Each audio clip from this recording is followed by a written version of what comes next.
Ole lihtsalt sina ise on üks halvimaid nõuandeid, mida sulle antakse. Kes see sina üldse on?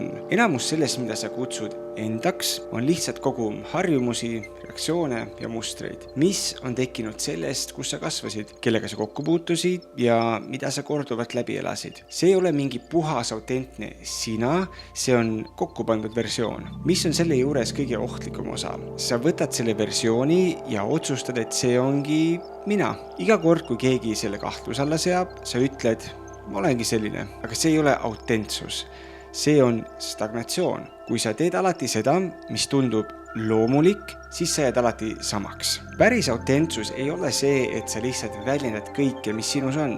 See on see, et sa saad aru, mis sinus on ja otsustad, kes sa tahad olla. See soovitud sina on valik. Ja see on palju ausam, kui lihtsalt öelda, ma olengi selline. Autentsus ilma eneseteadlikkuseta on lihtsalt juhuslik käitumine.